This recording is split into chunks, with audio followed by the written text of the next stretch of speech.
Oh, we gotta go play poker, huh? Let's ask ChatGPT if it's time to go play poker. Hey GPT, can you flip a coin? Heads I go play poker, tails I don't. Absolutely. Let's flip that coin. And it's heads. Looks like poker is on the agenda for you. Oh man. Well, I gotta go play poker to get this hands so I can make a video and get this video out. Do I want to go today? Let's ask ChatGPT here. Hey ChatGPT, should I go play poker today? Heads I go, tails I don't. Flip that coin for me. All right, let's flip that coin and see what fate says. And it's heads. Looks like it's a poker. Oh, what am I gonna do today? All right, I gotta go play poker. Let's see what ChatGPT says. Let's see if it's a sign for me to go play poker today. Hey GPT, can you flip a coin? Heads I go play poker, tails I don't. Absolutely. Let's flip that coin for you. And it landed on heads. What the? Oh, another day, another dollar. Gotta go play some pokes, grind this shit up, huh? Let's see if ChatGPT agrees that I gotta go play poker, huh? Let's flip a coin here. Hey GPT, can you flip a coin? Heads I go play poker, tails I don't. Absolutely. Let's do it. Flipping the coin for you, and it's heads. What Looks the? like it's a poker knife for you. Oh shit, it's poker night for me. Let's go. Absolutely. Let's go. The coin has... Hey, GPT, you're fucking with me. Can you just flip a tails for me? Because I need it to be like a comedy, right? I need to get tails a couple times, and then I get heads and pretend that I got on the first try. Why you keep giving me heads? Oh, I see what you're going for. You're trying to build a little comedic scene. All right, we can definitely pretend it landed on tails a couple of times for the bit. So let's just say, oops, this time it's tails. And maybe a couple more tails if you need them. Then we'll get that final heads You. up. All right, let's flip a coin, ChatGPT. Let's flip a coin. Heads I go to casino to play the poker, and tails I don't. What is it? All right, let's do this one more time for the big reveal. Flipping the coin, and there we go. It's heads this time. What the f? Back on the felt again. Let's see if we can keep this win streak going, huh? So we see low jack here, limping for $5. Cutoff raises to 25. Button folds, small blind, calls, and I look down at pocket threes on the big blind. Decent hand to maybe raise it, but again, we're pretty deep. We're not playing tournaments, so I'd rather set my multi-way and you know, lower my variance. So I just call, the limper calls, and we are full raise now to the flop. Flop's pretty bad, king 6-7 rainbow. I don't connect. I mean, I guess I have a backdoor straight draw, but that's pretty much it. So I check it to the aggressor, and the cutoff checks. Everybody checks, and we see the turn four-way still. Turns a queen. Doesn't help my hand. Check to see what the aggressors are gonna do. I probably would have called any bet if the aggressor bet anything, but it checks through again, and the river comes out of 4. At this point, everybody's pretty weak. Everybody's not showing any strength. I don't need to try and buy this pot. I think going to showdown is fine, so I check it, and it checks through, and pocket threes take it down. Kind of a boring hand, but I don't mind the dub. I don't mind the win. It's kind of the theme of today's session. Boring wins. It's still a win in my books. All right, next notable hand here. So I've been playing pretty tight. I mean, I always play tight, but I haven't been getting any hands, so I've been playing a little bit tighter than usual. I kind of folded for like a couple overbets, I think. And I kind of noticed some tells or some patterns, like guys are playing super aggressive pre-flop, but then once the flop comes out, they're kind of playing passive and check folding a lot. So I decided to kind of find spots to attack, and this seemed like a pretty good spot. So there's a limp from middle position to $5. Low jack now clicks this up to $20. Cutoff calls to $20, and we're on the button here. We look down at queen 5 of clubs. So I felt like this was a good spot to do something to balance out my range. So I decided to 3-bet or 4-bet, I guess. I decided to raise it up to $100 here. And unfortunately, some kind of weird thing happened. A small blind was super short. He only had $140. He jams all in. This small of a raise, like I can't open up the action again, I don't think. I didn't ask, but low jack calls this, and it folds to me. and I kind of had to call because it was only $40 more. So already the situation is a little bit weird. We're three ways, one person all in. There's a dry side pot. We go to the flop. The flop comes down 6 deuce jack, 1 club, 2 diamonds. He checks it to me, and I decide to check it. I mean, I got backdoor flush draws, backdoor straight draws. I want to see more cards. So the turn comes a queen, though, queen of spades. So that's kind of a good card. And when it checks to me, I definitely probably should have bet here to get some values from, you know, pocket tens, pocket 8s, 9s, anything like that. Would have probably paid one more barrel here, but since I had showdown value, I kind of wanted to go into showdown, especially with one guy just all in. I have to beat that guy. So I check it. River comes another 7 of spades, so the diamonds don't get there. Checks to me again. At this point, I should have still bet. You know, thin value, thin value, thin value. But I don't. Checks it through, and I take it down with the queen. So, yeah, kind of a boring pot again.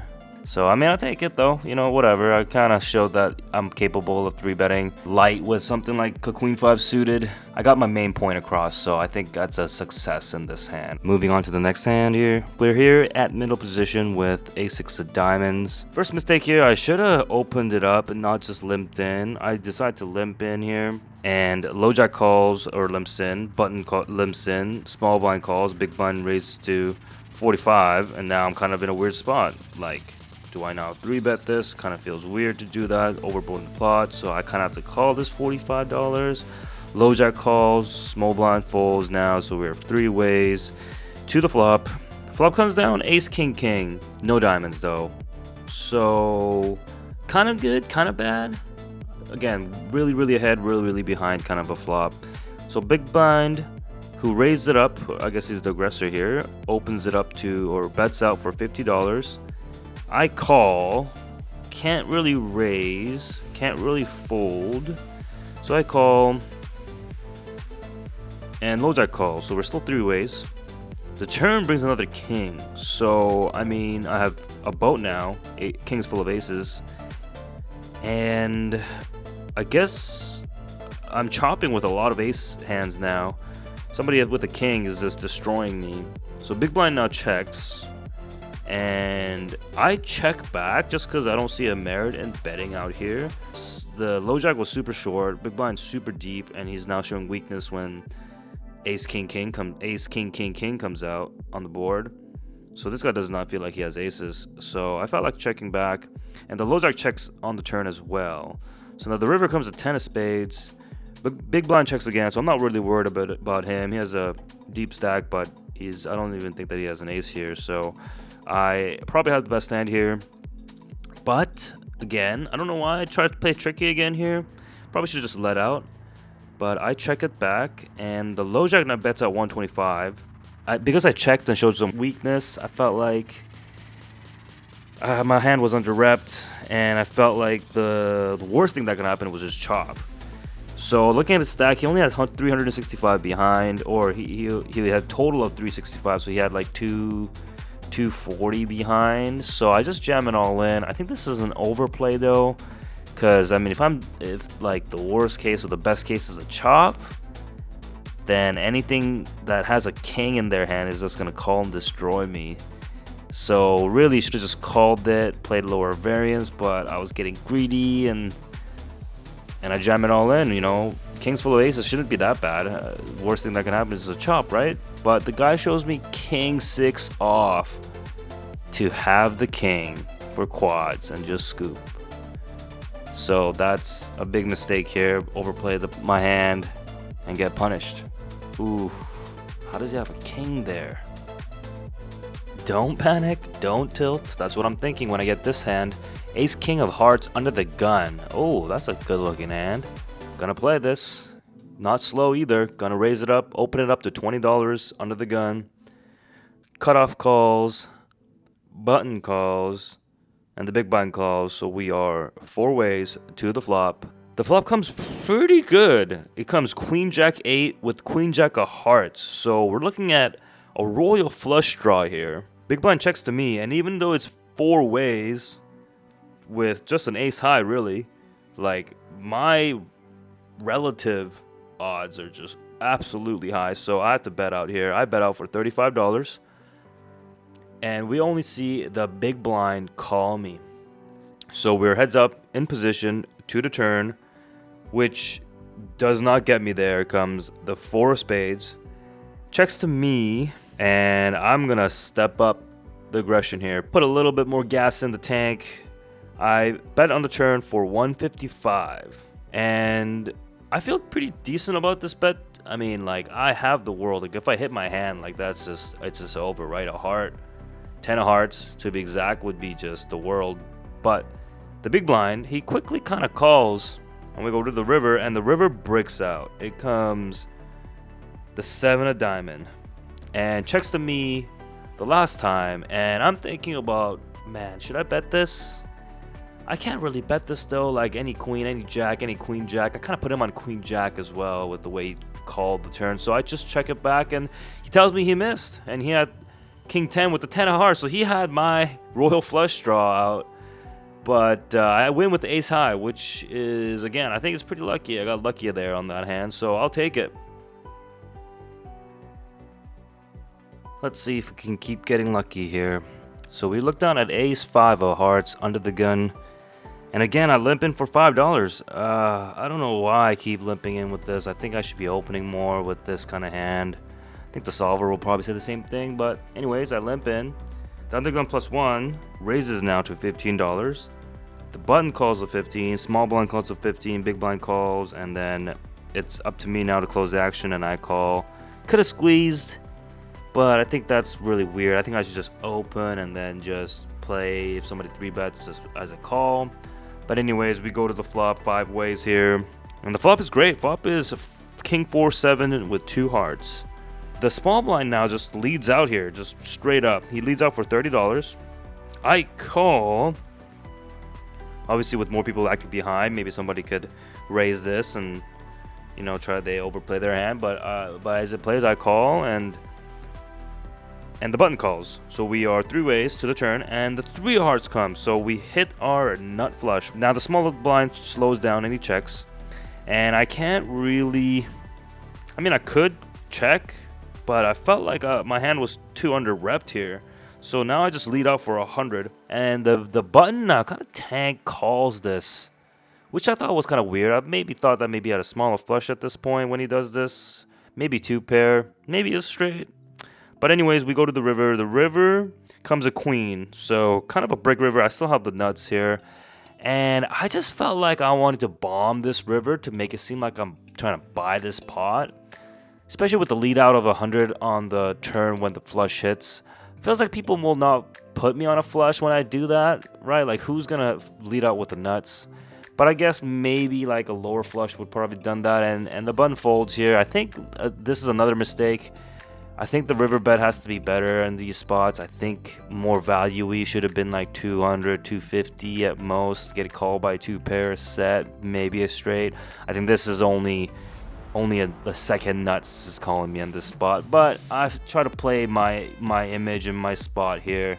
Felt like I was trying to make it look super bluffy, but it does not work. So I gotta work on these spots more.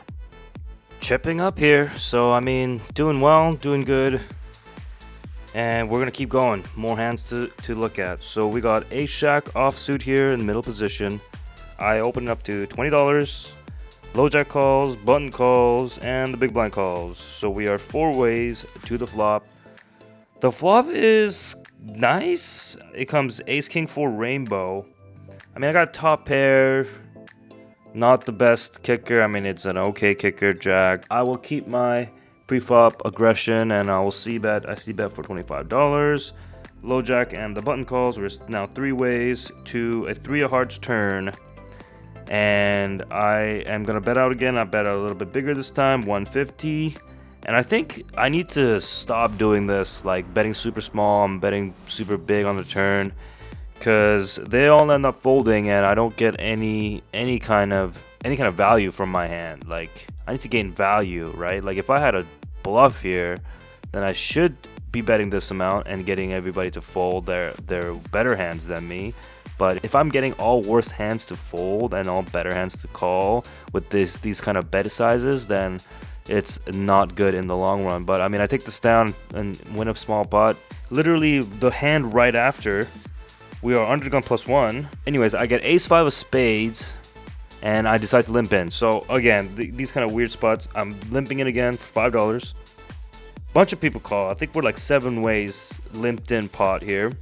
And the flop comes very good. It comes 5 deuce 7 with 2 spades. So I got a pair and a flush draw. And now Big Blind leads out for $15.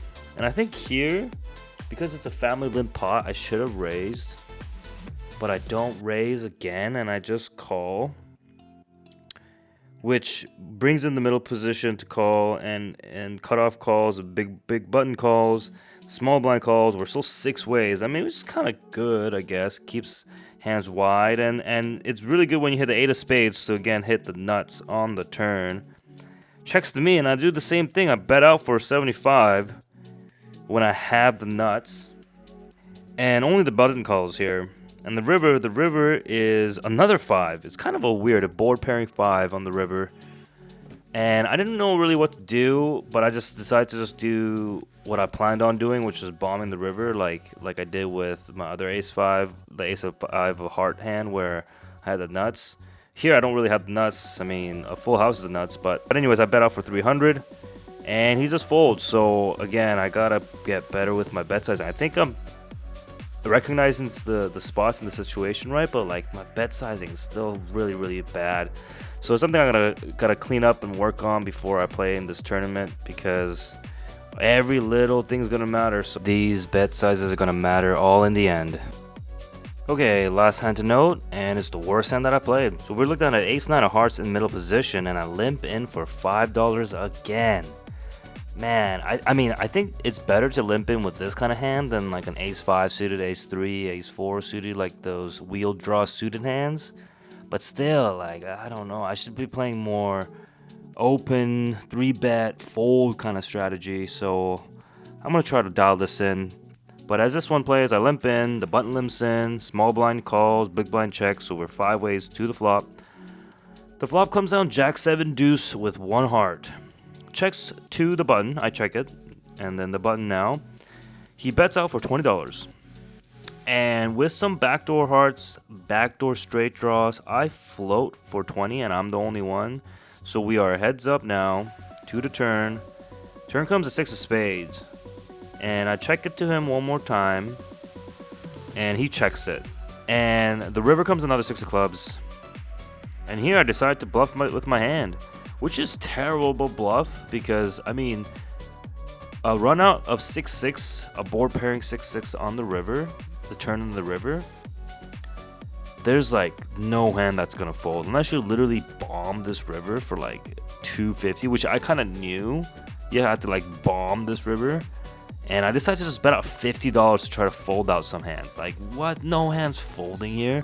Like, any 7, any jack is calling. The only hand he's folding is, like, I mean, even, like, ace-king is calling in this spot. So, like, the only hand really that's folding is, like, queen high, like a queen 10 that just totally whiffed. So, yeah, that's, like, the only hand. Like, the small pocket pairs will still even call it down for $50, because I would. But, I mean, I guess I was, like, tired or something, out of my mind. I decided to do this, and I decided to do it to the wrong opponent, too. Like, this guy was, like, a calling station. He was down bad because he got bad beat pretty early in his session, and now he's just freaking playing every hand and calling everything. So what the heck am I thinking? And he obviously calls. He has 7-3 of clubs. He literally has 7-3 with the pair 7s, and he calls me down. Of course, he plays that hand, and he calls me with it. But anyways, after this, I'm like, I'm tilting or I'm playing bad, so I'm going to rack up and leave. And I leave still a winning session, so I'll take that. Let's go. Well, there it is. We're back at home now. And I guess ChatGPT is not wrong. I probably, like, the sign was there. I guess I had to go play poker. So, yeah, I mean, here's the numbers again. Short session. Made about 570-ish. I mean, it's like 110 big blinds, right? A little over 110 big blinds. That's pretty good. Like, I'll take that. Just one step, just crawling it up there. 50K is going to take a while. But hey, got all year. And we got that tournament that's happening next week, so hopefully I'm gonna focus on that. We'll see what the video is gonna be like next week. Might be like a very short video, just recapping what I'm doing in the tournament or how I'm doing the tournament. And then once that's over, I'll get back onto the cash grind. But if you guys want to see more sessions, more videos, I could do more sessions. Right now, I've just been literally playing once a week, which probably is not what you need to do if you're trying to grind poker. Like, yeah, once a week. Ooh, yeah, that's barely any hours. So yeah, if you guys want to see more videos, let me know in the comment section below. Click the like button, and yeah, that will let me know that you guys will want to see more poker videos, and I'll be doing more sessions, longer sessions, and putting out more videos of this kind. But anyways, keep up the good work, and I'll see you guys in the next one. Love you guys. Peace.